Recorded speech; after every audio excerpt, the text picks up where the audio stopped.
Good morning, everyone. Happy Monday for Telesur. I'm Cody Weddle in Caracas, Venezuela. We're going to begin today in Qatar. That's where Venezuelan President Nicolas Maduro arrived there yesterday as part of his official tour of OPEC member countries. Now, Maduro hopes to refine strategies to stabilize oil prices, which are currently in decline. To do that, the president aims to revitalize OPEC and return oil prices to previous levels. Maduro arrived in Qatar after his visit to Saudi Arabia, where he also held meetings to seek a consensus on oil prices. Maduro will travel to Algeria today. In Central America, the Honduras government is set to lose more than $5 million due to privatization of car license plates. The government has passed the responsibility of vehicle registration to an institute that works in conjunction with a private bank. It marks the latest move in a continuing push towards privatization in the nation. Here's our correspondent Gerardo Torres. Currently in Honduras, there are over 250,000 vehicles that have not been assigned a license plate. The government claims that it is unable to handle this problem and must hand it into the private sector. Each plate costs around $20, which means the government will miss out around $5 million of revenue this year. After going through the processes, we want a system to be developed that will ease the processes of registration, plates, change of color. The majority of vehicles at the moment have delays in the registration. That is not to mention the place of 60,000 motorcycles that are not registered, which is also a serious security risk. Honduras is currently the world's most violent country, and with so many cars without registration, this creates an environment in which criminal activity is easier and police investigation more difficult. But for many Hondurans, the decision to privatize vehicle registration is just an excuse.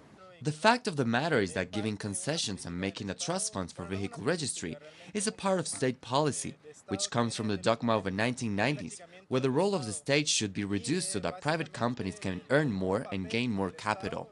This move to change the vehicle registration process comes as part of the Honduran government's larger privatization strategy, which could be detrimental for the country.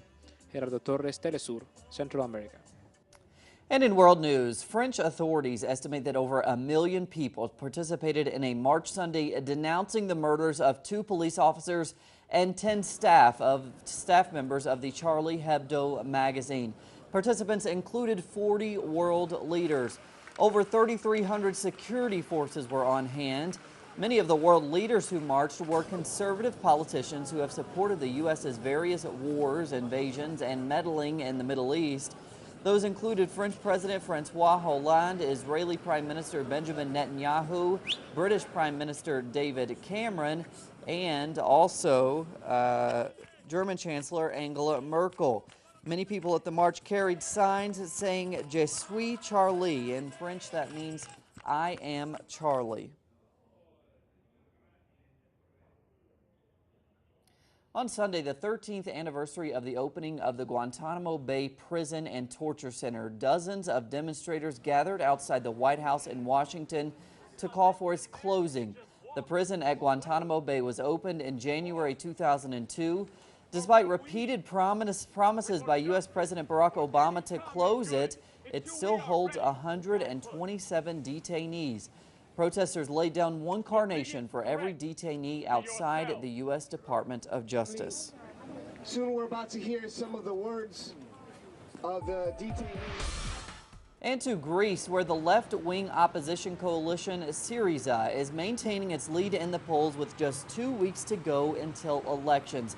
Now, according to surveys by pollsters Alco, Kappa Research, and MRB, Syriza currently holds between a 2.6 and 3.4% lead ahead of rivals. Voting is scheduled for January 25th. If Syriza wins, it could mark a shift in European politics. Syriza stands against austerity and has promised to safeguard Greek citizens' bank deposits.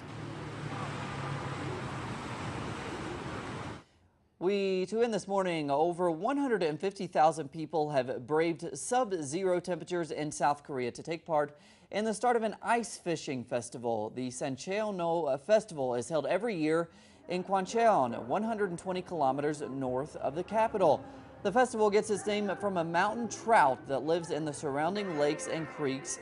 Up to 1 million visitors come each year to try to catch the trout which can only live in water with temperatures below 20 degrees Celsius or 68 degrees Fahrenheit.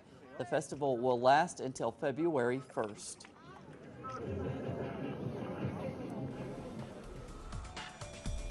More on those stories and others at our website, telesurtv.net/English. For Telesur English, I'm Cody Weddle. Hope you have a great Monday and a great week.